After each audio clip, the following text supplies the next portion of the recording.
proceder a ver unos videos para reforzar la parte de la exploración física en el apartado genital. Y por último, vamos a dar las instrucciones de cómo trabajar la práctica y vamos a discutir el caso clínico. ¿Dudas en estos momentos de cómo vamos a estar trabajando? No, para todo. Bueno, vamos a dar inicio. El día viernes nos quedamos hablando sobre las mujeres embarazadas. Entonces, vimos los temas o los términos de presentación, posición, situación y actitud de un feto. Entonces, esto es muy importante al momento en que ustedes estén en la maternidad para atender un parto. Esto es más que todo para la atención de partos vaginales, pero de igual manera es importante cuando salen partos por cesárea para saber cómo se encuentra posicionado el feto y cuando la ginecóloga lo vaya a sacar, pues le sea más fácil. Bueno, ya habíamos hablado de la posición fetal. Recuerden que la posición habíamos visto si era anterior, posterior, si está del lado izquierdo o del lado derecho. Ahora aquí vamos a ver imágenes de posiciones del feto. Para saber la posición del feto, vamos a usar las maniobras de Leopold. Estas las vamos a reforzar la otra semana cuando miremos abdomen. Pero quiero que sepan que las maniobras de Leopold son 4 técnicas que nos ayudan a ver, 1, la posición del feto, 2, si está o no está encajado, 3, de qué lado está el feto, y la presentación, si está cefálico o si está podálico. Entonces, con estas maniobras vamos a ir viendo en el lugar donde el bebé se encuentra ubicado dentro del útero. Aquí en esta imagen les puse la posición de la cabeza con respecto a la pelvis. La parte baja que miran de acá, pues es la pelvis materna, ¿verdad? Y la cabeza es cómo va a estar posicionada. Si está frontal, si está posterior, si es derecha, si es izquierda. Y lo que ustedes van a sentir al momento de realizar la palpación en el tacto vaginal, van a ver esta parte y a sentir las suturas de la cabeza del bebé. Por cómo estén posicionadas, van a ir viendo que es cómo el bebé tiene la posición de su cabecita. Y esto es únicamente por medio de la palpación que lo vamos a ir viendo. Las siglas que ustedes miran, pues es únicamente si está ubicado hacia la derecha, hacia la izquierda, posterior o anterior. Bueno, la estación.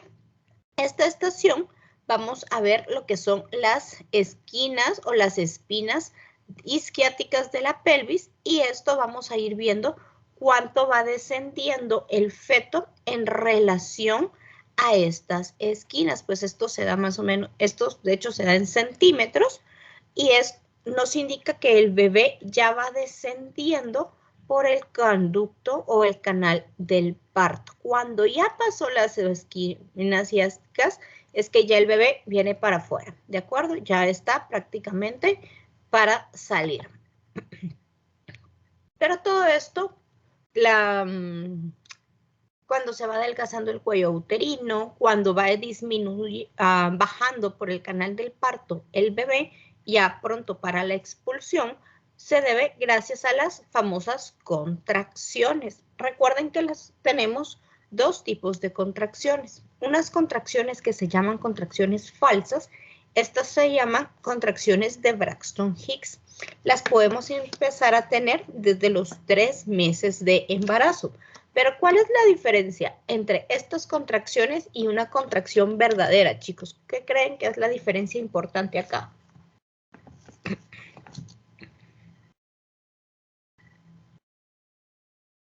A ver, Jorge, Antonio, ¿qué se te ocurre? Entre una contracción de Braxton Hicks y una contracción verdadera. Pues la diferencia de tiempo, diría yo, que las verdaderas ya están como al, al mero momento donde ya van a ser y las de Higgs son como al inicio de los 3 meses. O no No tan sé. así. A ver, alguien que nos ayude aquí con Jorge. Tal vez, tal vez el tiempo que duran. Ok, el tiempo de duración, eso sí es importante. Tal vez también cuántas contracciones se dan por una hora, por ejemplo. Tal vez son menos en las de Paxton y son más en las normales. Ok, perfecto. ¿Qué más? La localización del dolor o el tipo de dolor. Son más leves. Y lo más importante con estas contracciones de Braxton Hicks es que no desencadenan un trabajo de parto, chicos, ¿sí? Todo lo que me acaban de mencionar, pues sí es importante, pero lo relevante es que no les va a provocar un trabajo de parto a la señora, ¿de acuerdo? Estas, como vimos, o como se ve en la presentación, pueden iniciar desde una edad temprana en el embarazo. ¿Y por qué se dan estas contracciones? Pues porque el útero va a ir acomodando, empezando a hacer los ejercicios para cuando llegue a los 9 meses o a las 40 semanas, poder tener como el tono y la fuerza necesaria para poder extraer o sacar el feto, ¿de acuerdo? Pero recuerden, estas contracciones son de Braxton Hicks, son contracciones falsas, no desencadenan un trabajo de parto, el tiempo de la contracción es mínimo, ¿de acuerdo? Normalmente duran menos de 1 minuto y estas contracciones pueden tener una o dos durante el día, pero no van a ir incrementando el número de contracciones y no va a ir incrementando la intensidad del dolor. Mientras que una contracción real de cuando estamos en un trabajo de parto, van a ir viendo que comienzan más o menos cada 10 minutos, cada 15 minutos, y luego van a ir reduciendo en el tiempo, o sea, van a ser más frecuentes y van a ir incrementando en dolor. Entonces, es así como sabemos que una mujer está teniendo una contracción verdadera versus una contracción de Braxton Hicks. ¿Dudas o preguntas en cuanto a este tema de contracciones? Doctora, yo sí tengo una duda. Entonces, el tiempo de la contracción verdadera, cuando digamos la mamá empieza a hacer trabajo de parto tipo 7 de la mañana, pero va a dar, está todo el día en trabajo de parto y da luz hasta las 7 de la noche. Pero digamos de que las contracciones, digamos que al inicio van a ser cada 20 minutos o cada hora, o cómo es así, o va conforme va dilatando va aumentando el tiempo de las contracciones o cómo. Ok, generalmente cuando son primigestas, eso quiere decir que es un primer parto, el trabajo de parto se prolonga, pueden ser hasta 12 o 24 horas, depende de cómo esté la mamá y el bebé. Entonces, cuando la mujer comienza con dolores, con contracciones, estas contracciones se van a ir incrementando en el tiempo. Puede ser que comience con contracciones ahorita, por ejemplo, a las 12:40, en 15 minutos vuelva a tener otra contracción, en otros 15 minutos vuelva a tener otra contracción y cada contracción dure más o menos unos 5 minutos, unos 10 segundos. Y así nos vamos en el tiempo. Luego, a la 1, empezó a incrementar la frecuencia de las contracciones. Ahora, en vez de ser cada 10 minutos, son cada 8 minutos. Y estas contracciones, en vez de durar 5 segundos, ahora van a durar 10 segundos. Y así se van a ir sucesivamente hasta que por fin las contracciones empiecen a hacer el borramiento del cuello del útero y empiece el bebé a descender en el canal del parto. Cuando nosotros hablamos que una mujer está en trabajo de parto como tal, tiene que llegar a 3 centímetros de dilatación. O sea, cuando hacemos el tacto vaginal y sentimos el orificio del cuello uterino, que hay un espacio de 3 centímetros, ya decimos que la chica o la mujer está en un trabajo de parto verdadero y hay que darle tiempo para que este espacio llegue a ser 10 centímetros, que ya con 10 centímetros pasa la cabecita de un bebé, depende también del tamaño, pero ya debería de pasar la cabecita, y tiene que estar el cuello del útero completamente borrado y delgadito para que este bebé pueda salir. Y esto, como les digo, va a depender. Generalmente, las personas que ya han tenido 2 o 3 partos previos, los bebés nacen en menor tiempo posible. Pero las mujeres que es su primer bebé por parto vaginal pueden tardar un poco más de tiempo en pasar por todas estas fases del embarazo. Gracias, no sé si te doctora. quedó más claro, Lourdes. Sí, cabal. Entonces las contracciones van a preparar el adelgazamiento del cuello del útero. Perfecto. Correcto. Preparan al cuerpo de la mujer, el canal, al bebé, para que vaya a salir.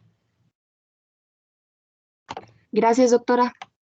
Bueno, eso es en cuanto a las embarazadas. Ahora vamos a ver Doctora. a los... Dime. Perdón, antes de que cambiemos del tema, por ejemplo, en estas de Braxton Hicks, estas contracciones, decía usted, ¿verdad? Que empiezan más o menos a los 3 meses de embarazo, pero ¿se llegan a desaparecer en un tiempo o desde esos 3 meses duran hasta que termine el embarazo? No, estas llegan a desaparecer e incluso hay muchas mujeres que no las llegan a sentir. Estas son muy ocasionales, pueden ser provocadas incluso cuando la mami esté bajo estrés o haya tenido mucha actividad física, que se contrae el útero, provoca una pequeña contracción y luego desaparece. Ah, perfecto, gracias, doctora. Bueno, vamos a ver qué pasa con los adultos mayores. Recuerden que siempre la posición ideal es la posición de litotomía, pero si no, tenemos otras posiciones para poder evaluar a las adultas mayores. Con ellas la exploración genital es exactamente la misma como ya hemos hablado. Se hace inspección, se hace palpación. Solo recuerden que las características de los genitales en una persona de la tercera edad pues ya van a estar más blandos, van a lucir con resequedad y pueden tener unas pequeñas fisuras o irritación por los cambios hormonales que ya con ellas tienen, ¿verdad? Que la paciente ya está en una menopausia. ¿Qué posiciones pues podemos poner a nuestras pacientes? La podemos poner en una posición genitopectoral, de rombo, de estribos, poner los estribos en la camilla y ayudarle al paciente a que suba las piernas al estribo en una posición de M o de W. Estas posiciones lo que nos van a ayudar es a poder realizar una adecuada exploración física en las personas. Obviamente tenemos que tener cuidado o tenemos que tener tacto de que si nuestra persona mayor tiene vértigo, sufre de alguna patología, por ejemplo, mareos, tiene alguna discapacidad para movilizarse, no le vamos a pedir que se ponga en una posición genupectoral como sería en este caso, ¿verdad? Podemos posicionarla en alguna de estas otras posiciones o incluso si la paciente no puede estar ella misma sosteniendo sus piernas, podemos pedir la ayuda de una segunda o de una tercera persona que nos ayude a detener las piernas como en estos casos, ¿verdad? Esto es únicamente para la exploración genital en personas mayores o que presentan algún tipo de discapacidad física. ¿Dudas, preguntas, chicos, con respecto a este tema?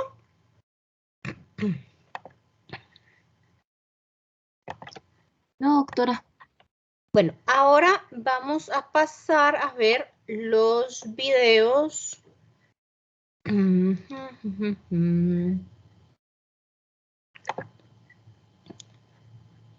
De cómo vamos a realizar la exploración física. ¿Logran ver la pantalla? Sí, doctora. Sí, doctora. Sí, doctora. Ok, pongamos atención. Me dicen si escucho. Y observaremos la presencia de la distribución del vello púbico desde el monte de Venus y a través de los labios mayores. Visualizaremos los labios mayores, su forma, color y pigmentación, así como la simetría de los mismos. Utilizaremos los dedos pulgar e índice de la mano no dominante para separar adecuadamente estas estructuras y visualizar el clítoris, el orificio uretral, el hiato genital, el cuerpo perineal y el esfínter anal. Es importante observar el tamaño del clítoris, si el himen está intacto o no, el tamaño del hiato genital, lesiones a nivel de la piel o alguna secreción, así como la presencia o no de alguna estructura con prolapso. Dentro de la exploración neurológica debemos evaluar los reflejos perineales del nervio pudendo, los cuales, a través de la punta roma de un hisopo o cotonete, se van a buscar el reflejo clitorideo, el reflejo perineal y el reflejo rectal. La respuesta que debe evaluar es la contracción del esfínter anal. Palparemos las glándulas de Skene introduciendo el dedo índice y posteriormente lo retiraremos ejerciendo una presión hacia la pared vaginal anterior. Para palpar las glándulas de Bartholin debemos utilizar el dedo índice y el dedo pulgar y explorar el tercio posterior del introito vaginal. Aquí es importante con las glándulas, no vayan a meter y sacar el dedo acá ratito, sino ya lo tienen adentro, solo deslizan hacia abajo como se mira en el video para poder continuar con la exploración de la siguiente glándula. Si no, es bastante incómodo que ustedes estén saca y métele el dedo a la pobre paciente. Realizaremos después la palpación unimanual, separando con la mano no dominante los labios vaginales y utilizaremos nuestro dedo índice y pulgar. Si no vamos a tomar ninguna muestra, utilizaremos lubricante para introducir los dedos índice y medio a través del hiato genital de manera vertical y debemos detectar las características del canal vaginal como son su longitud, su consistencia, etc. Algunas otras características son la posición del cuello uterino, su consistencia, la relación que tiene con las paredes vaginales, el tamaño del orificio cervical externo y finalmente los fondos de saco, tanto anterior como posterior. Posteriormente, aquí es importante cuando vamos a realizar la inspección interna, cuando insertemos los dedos, recuerden, primero van en una posición inferior para poder localizar bien el conducto y no golpear a nuestra paciente, sino vamos a golpear las paredes anteriores del conducto vaginal y luego ya giran sus dedos para que queden en esta posición. Insertan así y giran y ya van a quedar rectos para poder realizar la exploración genital. Realizaremos la palpación bimanual. Nos pondremos de pie y con la mano no dominante haremos un barrido desde el punto medio entre la cicatriz umbilical y hasta la sínfisis del pubis para delimitar el fondo uterino, así como la posición de los anexos y descartar la presencia de tumoraciones o dolor. Para disminuir las molestias y la ansiedad de tu paciente, puedes mencionar lo que estás realizando. La exploración instrumentada se realiza con el espéculo vaginal. Las partes del espéculo son... Ahorita lo que nos van a enseñar es cuando vayamos a realizar el espéculo para hacer un Papa Nicolau. Recuerden, o las recomendaciones es que para la toma de muestras de Papa Nicolau, los espéculos no deben de estar con, ¿cómo se llama esto? Con lubricante. Hay unos lubricantes a bases de agua que sí los podemos utilizar para realizar la toma de muestras de Papa Nicolau, pero en general los que son como tipo geles no se recomiendan porque la muestra se contamina, ¿de acuerdo? Ahorita en el video el doctor nos va a enseñar, pues obviamente las partes de un espéculo y cómo lo vamos a realizar y a introducir en una mujer. En el video lo que miramos es un espéculo de metal. Estos son reutilizables y son que se esterilizan después de cada paciente, que no son los más adecuados, sino los más adecuados son los de plástico, que son de un único uso y que se descartan después de utilizarlos. La valva superior, la valva inferior, el tornillo de fijación, la bisagra del pulgar y el tornillo regulador. Si solo se trata de un examen de rutina donde no se tomará muestra, se colocará lubricante en el espéculo vaginal. En caso contrario, evitar utilizar gel para no alterar el resultado de la muestra. Nuevamente vamos a separar el hiato genital con la colocación del índice y pulgar de la mano no dominante y colocaremos el espéculo con las valvas cerradas en esta posición. Introducimos el espéculo y giramos dentro del hiato genital hasta corregir a la posición horizontal. Una vez posicionado, con la bisagra del pulgar, se realizará una presión para abrir el espéculo y visualizar el cuello uterino. Cuando visualizamos el cuello del útero, se ajusta el tornillo de fijación y debemos determinar las características del cuello uterino, como el color, la posición, las características superficiales, la presencia de nódulos, masas, hemorragias. Esta parte que miramos hasta acá es la imagen del cuello del útero, ¿ok? Y este es el orificio, que es lo que debemos de investigar y de donde también se deben de tomar muestras. Secreciones, así como las características de las paredes vaginales, como la coloración y la presencia o no de rugosidades. Una vez terminada la exploración, retiraremos el espejo, liberando el tornillo de fijación, girando el espejo, cerrando las valvas. Estas se pueden tomar o no entre el dedo índice y medio, y retiramos el espéculo evitando lastimar a la paciente. Indicamos a la paciente que el procedimiento ha terminado y que ya puede cubrirse. Con esto, terminamos la exploración de los genitales femeninos. Recuerda complementar tu práctica con la literatura y enfatizar el respeto a tu paciente. Es importante discutirlos. Bueno, dudas en cuanto a lo que nos estaban explicando en el video.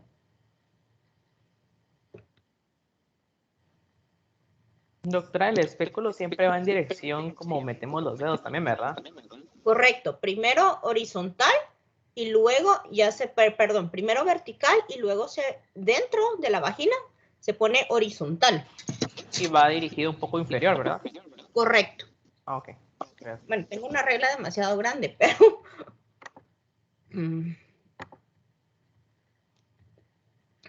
Imagínense, aquí está la mujer, este es mi espéculo, ¿sí? Lo metemos hacia abajo y luego adentro giran para poder hacer esto, y ya cuando está girado es cuando lo tienen que abrir. Luego lo cierran, lo vuelven a girar y lo sacan en esta misma posición para no golpear a la mujer. Cuando lo cierren, no lo cierren por completo porque pueden prensar el tejido vaginal y duele. Solo un poquito y que vaya saliendo, ¿de acuerdo? Había una manita levantada por ahí. ¿Alguien tiene una duda? Sí, doctora. No sé, ¿cómo se puede calcular cuánto tengo que ingresar el espéculo para no lastimar a la paciente?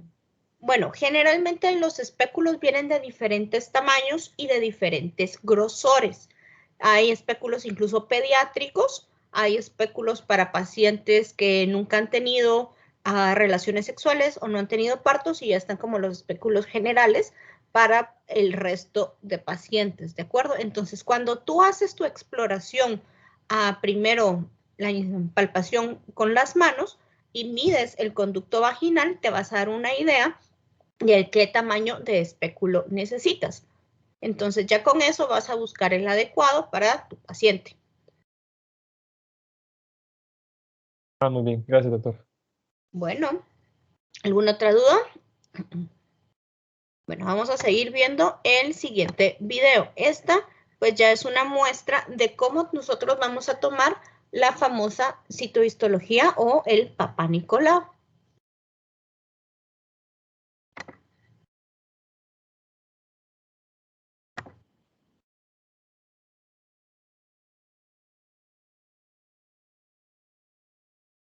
Doctora, solo no tiene sonido. Espérenme, pues.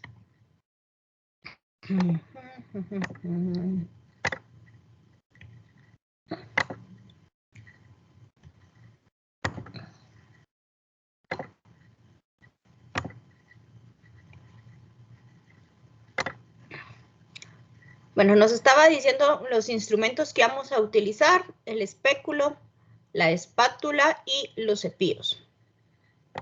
Laminillas rotuladas y el fijador. En este caso hay que recordar que en la citología cervicovaginal jamás vamos a utilizar lubricante para no interferir con la muestra. Vamos a iniciar el procedimiento. Le vamos a pedir a nuestra paciente que se retire toda la ropa de la cintura para abajo y se coloque una bata con la abertura hacia atrás. Le vamos a pedir que se coloque en posición ginecológica. Vamos a descubrir a nuestra paciente. Y primero vamos a colocar el espejo. Indicamos a nuestra paciente que va a iniciar el procedimiento. Abrimos los labios e introducimos el espejo. El espejo siempre lo introducimos de lado. Abrimos hasta visualizar el cérvix. Vamos a fijar. Una vez que fijamos, vamos a proceder a la toma de la muestra. Comenzamos con la espátula de aire para la toma de exocervix. Vamos a introducir hasta el orificio cervical y vamos a dar de 2 a 3 vueltas. 1, 2 y 3. Inmediatamente tomamos nuestra laminilla y vamos a esparcir la muestra en un solo lado. Vamos a tomar el cepillo endocervical y lo vamos a introducir 3/4 partes en el orificio cervical y vamos a girar solo 15 grados. Y esparcimos la muestra. Una vez que hicimos esto, vamos a fijar la muestra con el spray fijador aproximadamente de 20 a 30 centímetros de la muestra. Retiramos el espejo de nuestra paciente. Vamos a retirarlo de lado y no cerrarlo completamente para evitar lastimar a nuestra paciente. Y damos por terminado el procedimiento. Bueno, como vimos en el video, así es como debemos de tomar estas muestras de Papa Nicolau y cómo se deben de hacer. Obviamente siempre explicándole a nuestro paciente los posibles molestias que pueda estar sintiendo durante la exploración física.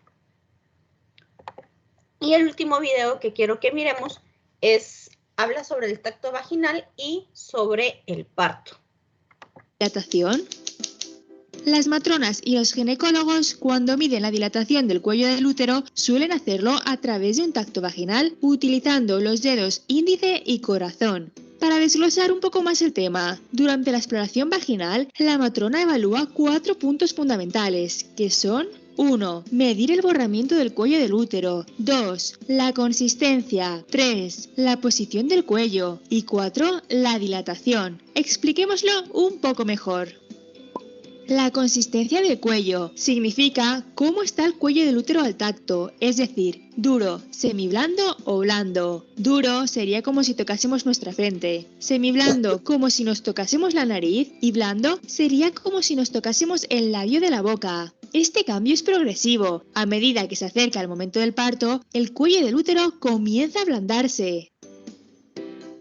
El borramiento del cuello uterino. Para explicaros esta parte, vamos a hacerlo a través de una imagen. Bien, como vemos en la ilustración, el cuello del útero es la parte baja del útero, justo el lugar en donde se comunica el útero y la vagina. Mide alrededor de unos 3 centímetros. El borramiento significa que el cuello del útero se estira y se vuelve más delgado y fino hasta que desaparece. La imagen 2 te lo muestra muy claro. La tarea de la matrona es realizar un tacto vaginal y mediante el tacto medir el cuello del útero. La posición del cuello. Durante el embarazo, el cuello uterino está alto y hacia atrás, tirando hacia la espalda. Adquiere esta posición para proteger al feto durante la gestación. Cuando se inicia el trabajo del parto, el cuello del útero comienza a acercarse. Las contracciones son las encargadas de acercar el cuello uterino. Si al realizar el tacto vaginal el ginecólogo tiene que meter bastante los dedos hasta el fondo, quiere decir que la posición del cuello del útero todavía está muy atrás. Dilatación. Aunque seguramente ya hayamos dilatado 1 centímetro para permitir la exploración vaginal de los pasos anteriores, la dilatación como tal no comienza hasta que el cuello del útero no se haya borrado por completo. El grosor de los 2 dedos juntos que se van a utilizar para el tacto vaginal es aproximadamente de 3 centímetros. A medida que la dilatación va aumentando, la matrona irá separando los 2 dedos para medir los centímetros dilatados, hasta alcanzar una dilatación completa que es de 10 centímetros. En este momento ya estaríamos en la sala de parto o paritorio. Con 10 centímetros podríamos tocar la cabeza del bebé y este iría saliendo poco a poco. ¿Cuándo ir al hospital para el parto? Los médicos no consideran que estás de parto hasta haber alcanzado los 3 centímetros de dilatación. Alcanzados los 3 centímetros, la futura mamá sería trasladada a la sala de dilatación hasta que alcance los 10 centímetros, un proceso que llevará horas. En resumen, cuando la mujer embarazada se pone de parto, la matrona se encontrará con un cuello de útero centrado y hacia adelante, de consistencia blanda, totalmente borrado y de al menos 3 centímetros de dilatación. Si fuese tu caso, estaríamos muy próximos al inicio del parto. Espero que este vídeo os haya ayudado a entender un poco qué es lo que sucede cuando vais a urgencias en vuestras últimas semanas de embarazo. Bueno, y esto pues nos explica el tacto vaginal para que nosotros entendamos un poquito de cómo va a ser o cómo vamos a saber que ya una mujer está en trabajo de parto. ¿Dudas en cuanto a alguno de los videos, chicos? Doctora, yo solo tengo una duda. Dime. Hay como, obviamente porque es molesto, ¿verdad? Lo del Papa Nicolau, pero hay como un tiempo específico para hacerlo o hay un tiempo en el que diga uno, en tantos minutos lo puedo hacer sin hacer tanta molestia. Generalmente los Papa Nicolau, el tiempo que uno se tarda en el procedimiento es rápido, no te tardas más de 5 o 10 minutos. Mira, pues si tú eres, ¿cómo te lo explico? Si vas por controles anuales y nunca te han encontrado nada, vas a ver que es un procedimiento bastante sencillo y rápido. Pero, por ejemplo, si tú en esta consulta vas porque tienes demasiado flujo, secreción, dolor, pues ya se van a tardar un poquito más porque no solo te van a hacer el Papa Nicolau como tal, sino van a explorar cómo está todo por adentro. Necesitamos observar. Entonces también va a depender un poquito de los síntomas y signos que estemos manifestando. Ya, gracias. Pero no tarda más de 10 minutos eso, realmente. Es algo rápido. Ok. ¿Alguna otra duda, chicos?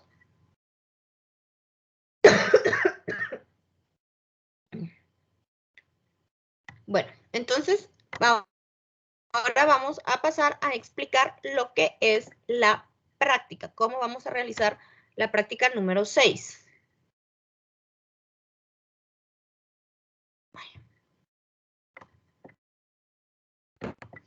¿Todos miran ahorita mi práctica? Sí, sí. Bueno, entonces, básicamente la práctica vamos a dividir al salón en 4 equipos, ¿de acuerdo? Estos 4 equipos lo que van a tener que trabajar, el equipo 1 va a tener que trabajar una exploración física de una paciente sana, que sea una exploración de rutina. Tienen que fingir que están tomando la toma de un Papa Nicolau, ¿de acuerdo? Esto, como les digo, es en una paciente sana. El grupo 2, en una paciente que tiene bartolinitis aguda. Grupo 3, en una paciente que tiene verrugas genitales. Y en grupo 4, un paciente con embarazo. Entonces, cada uno de los grupos va a ir a investigar todas estas áreas que se les puso aquí adelante. Cómo van a ir encontrando en cada uno de sus pacientes este tipo de exploración.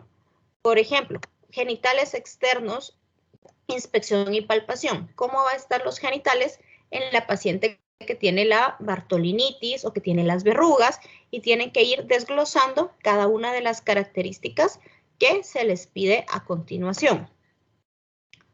Luego, cómo están los genitales internos y el recto vaginal y así sucesivamente. ¿De acuerdo? Por último, ponen conclusiones y la bibliografía que consultar. Esto es todo en cuanto a la práctica. Son grupos de 4 que en un momento se los voy a dividir. ¿Dudas y preguntas?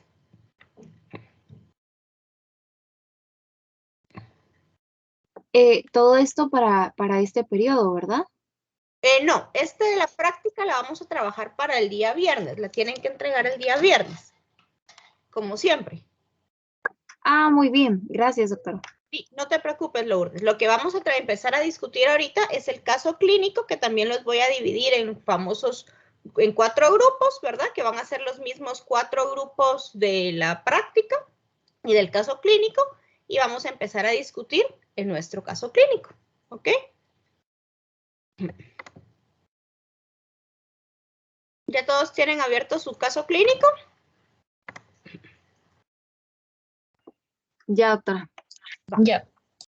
Entonces, vamos a ver que es una femenina de 23 años de edad que acude a la consulta por presentar secreción vaginal. La paciente refiere que presenta desde hace 3 días aumento de secreción habitual, el cual es de color blanquecino, amarillento y se acompaña de prurito y de disuria. ¿Saben qué es prurito? Irritación. Picazón. ¿Y disuria? Dolor al orinar. Correcto. Niega otros síntomas como fiebre o dolor abdominal. O sea, no tiene eso. Refiere padecer de asma desde la infancia y actualmente se encuentra asintomática desde hace 5 años con respecto al asma. Le hicieron una apendicectomía a los 15 años sin complicaciones. Tiene un esposo de 27 años que es sano. Tiene un padre vivo de 60 años, una madre viva de 58 años que tiene diabetes tipo 2, bajo tratamiento, una hermana de 25 años que es sana y niegan cualquier otro tipo de enfermedades.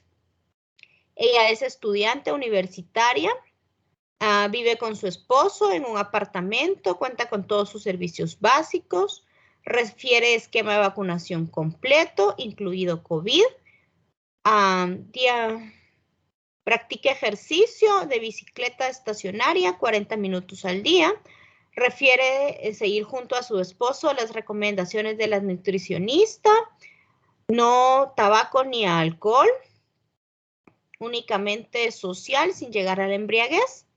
Su menarquia inició a los 14 años, su ciclo menstrual es cada 27 días y sangra 3 días. A los 18 años inició vida sexual activa, ha tenido 3 parejas sexuales, ha utilizado preservativo como método anticonceptivo y de protección. Autoexamen de mama se lo realiza mensualmente. El examen médico de mama anual dentro de límites normales y el Papa Nicolau estaba negativo. Tiene desde hace 2 años. No presenta ninguna gesta, ningún parto ni ninguna cesárea. Bueno, con esta historia que nos cuenta la paciente, ¿qué creen que tiene?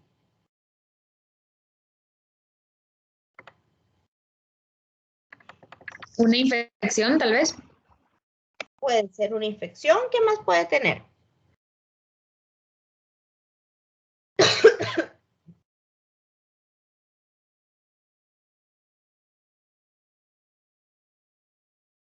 A ver, chicos, ¿qué más tiene? Pensemos.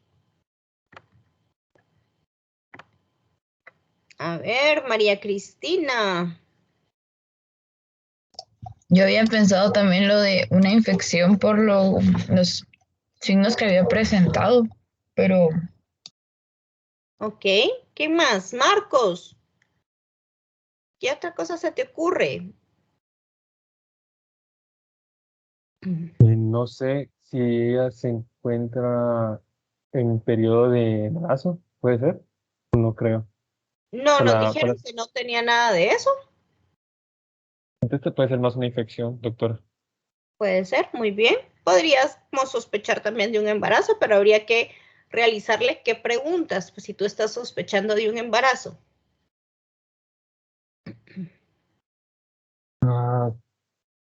Tipo de, ¿hace cuánto tuvo relaciones? También si presenta algún síntoma relacionado. O Ujú. no sé, otra pregunta, doctora. ¿Hace cuánto A ver. no presenta menstruación? Ujú. Puede ser también. Perfecto, entonces si quisiéramos saber que nuestra paciente estaba embarazada, fecha de última regla, fecha de última actividad sexual y si ha tenido algún otro síntoma. A ver, José Pablo, ¿qué más se te ocurre? Yo la verdad que estaba pensando, pero tal vez la infección la descartaría, bueno, no del todo, pero también te refiere al que no, o sea, no presenta otros síntomas como fiebre, y normalmente las infecciones pues dan fiebre. Entonces dice que no hay fiebre ni dolor abdominal. Entonces, también cuando pensábamos en esto, a mí por el dolor abdominal descarté como alguna enfermedad pélvica inflamatoria o algo así, pero no lo sé, ¿verdad? Por lo que leímos, tal vez se me ocurre una vulvovaginitis, tal vez, pero no refiere en sí como tal una inflamación, pero puede ser. Ok. Lourdes, dime. Tal vez yo descartaría, sí, yo creo que sí es una infección, pero no una infección de transmisión por transmisión sexual, porque no sabemos los antecedentes del esposo. Entonces, pues puede ser de que realmente no tiene mal olor, la secreción solo es blanquecina, no hay pus, no hay lesiones, no hay fístulas. Entonces, yo creería que descartaría una infección por transmisión sexual, pero sigue siendo una infección, a lo mejor una infección por... Ella decía que hacía ejercicio y a lo mejor una mala higiene o la irritación podría Ok. ser. Y acuérdense que tiene dolor al orinar.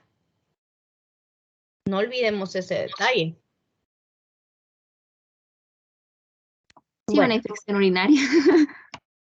entonces, generalmente en las infecciones genitales, en tanto en mujeres como en hombres, no vamos a ver aquel cuadro típico de fiebre, ¿de acuerdo? Sino van a presentar más que todo un poco de malestar general o propiamente malestar en esta área, ¿sí?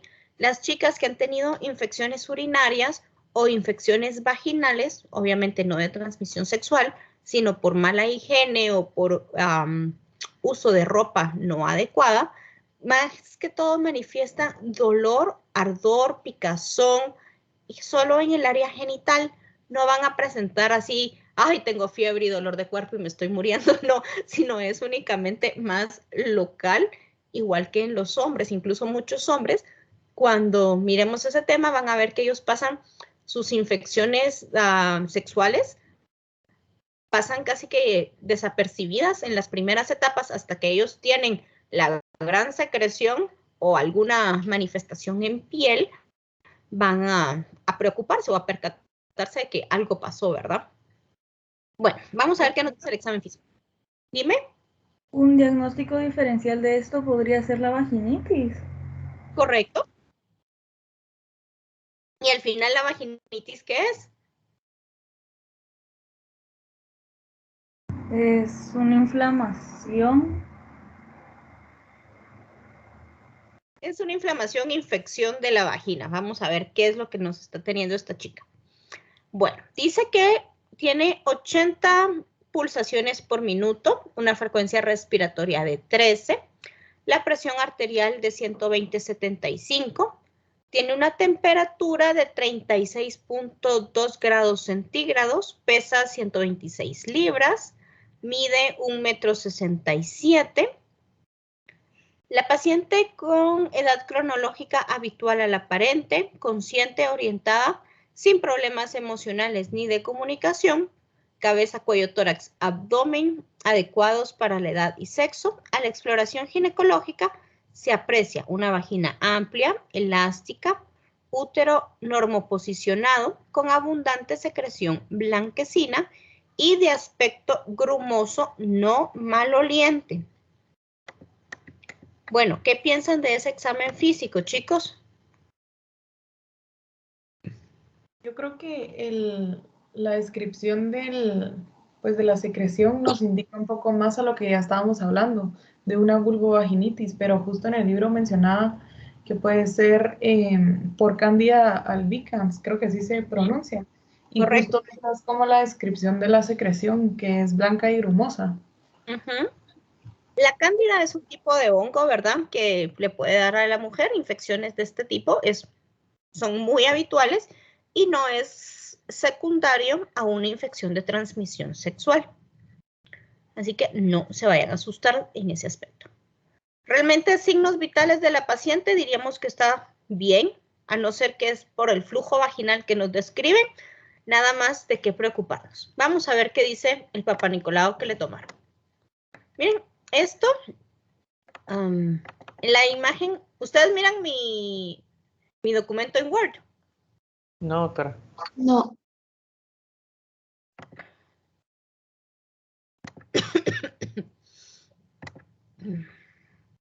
Ahora sí lo miran. Sí, ahora Ahora sí. sí. Vale. Entonces, aquí lo que ustedes miran es el cuello del útero, ¿sí? Y esto blanco o grumitos que se miran acá es la secreción que nos están describiendo. Esto como rosadito pálido son las paredes del conducto vaginal.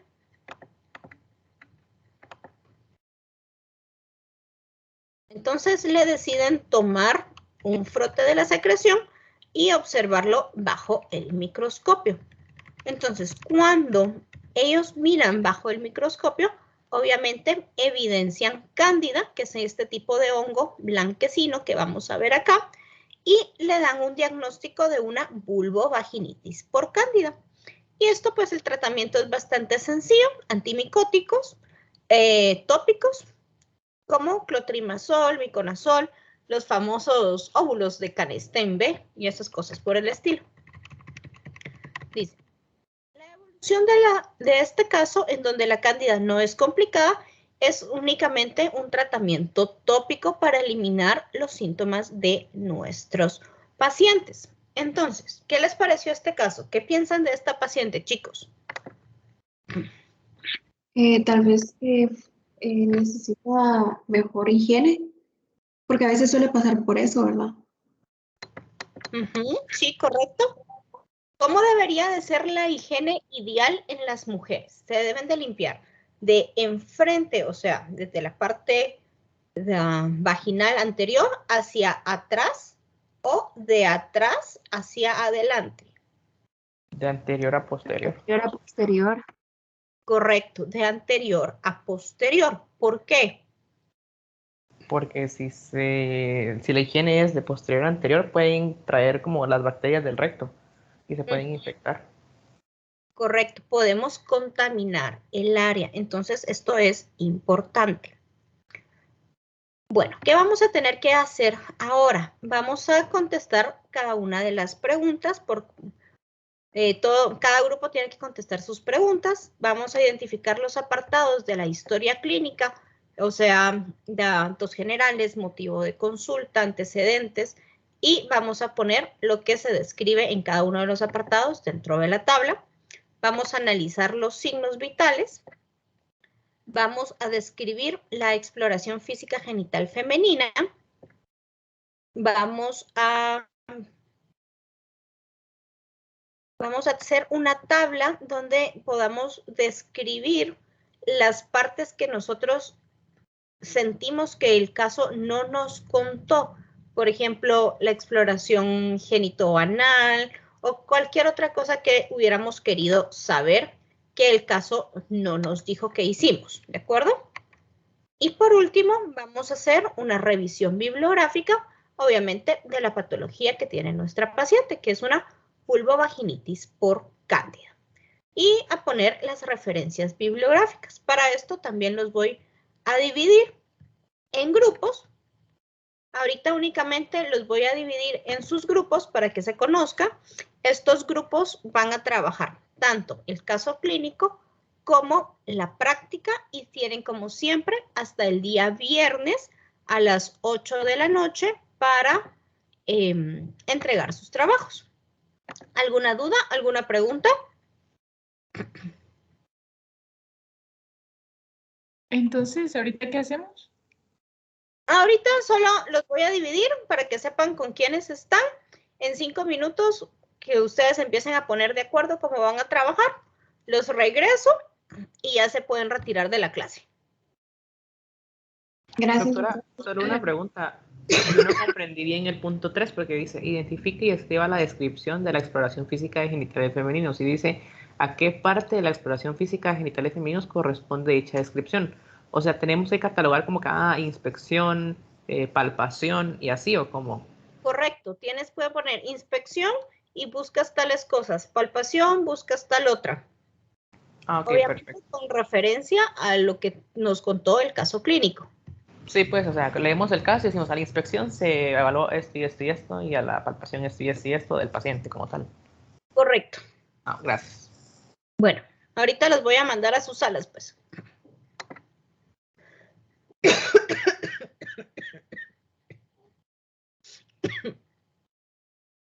Ay.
¿Está bien que hagas el recto vaginal o querés palpación?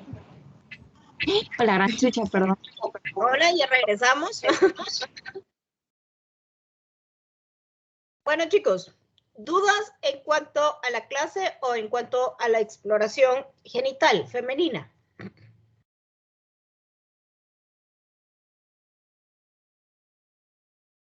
¿Quedó claro cómo tienen que hacer esta exploración física?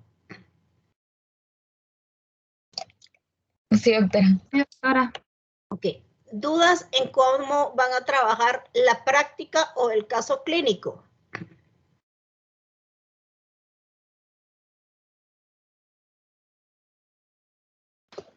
Doctora, el número de área es respecto a la sala en la que estamos, ¿verdad? Sí, correcto, Melanie. Ah, gracias. Bueno, O sea, ¿alguna duda?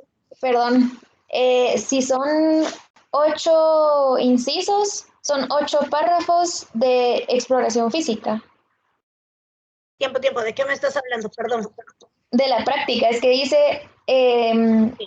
Por ejemplo, ¿tú qué grupo eres? ¿Qué sala te tocó? Genitales externos. Ok, entonces genitales externos tiene que llenar y hacer toda la exploración física que se pide en la práctica con cada uno de sus apartados. Lo tienes que ir desglosando. Tienes que llenar las, tanto área de exploración genital externa como interna, con cada uno de los apartados que se te pide ahí en la tabla. Ah, ya, gracias. Bueno. Tengo una pregunta. Entonces, digamos, si nos tocó en la sala 1, lo que nos tocaría sería exploración física, genitales femeninos, de rutina, con toma, lo que está en la tabla pequeña. Sí, correcto.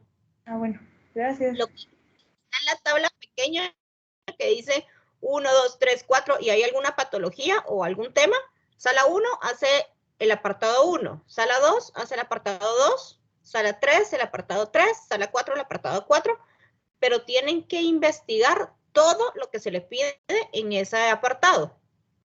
Doctora, entonces es como el que hicimos para la exploración de mamas y axilas, que usted nos da la enfermedad y conforme nos iba pidiendo, nosotros teníamos que colocar qué es lo que se esperaba en la evaluación en esa patología. Correcto, Okay. José. Gracias. Correcto. Hoy sí, dudas en cuanto a la práctica. Dudas en cuanto al caso clínico.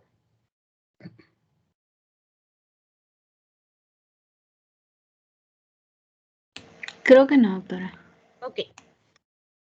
Les mandé hoy en la mañana un correo con una corrección de las técnicas semiológicas. Las técnicas semiológicas que toca que ustedes entreguen esta semana es el tema de abdomen, que es lo que estamos viendo en clase teórica.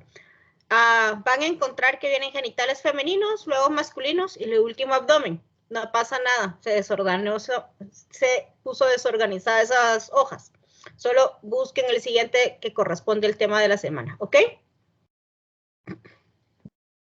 Perfecto, doctora. Entonces nos pasamos a abdomen. Sí, por favor, es abdomen lo que toca. Siempre la técnica semiológica está relacionado al tema del día viernes, ¿ok? Guíense en su caso, en su programa. Perfecto, doctora. Bueno, pues chicos, si ya no hay más dudas, más preguntas, cualquier cosa, estoy a las órdenes. Pónganse a trabajar, aprovechen que todavía tienen tiempo de clase. Gracias, doctora. Que tenga buen inicio de semana.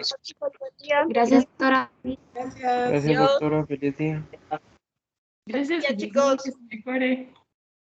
Gracias.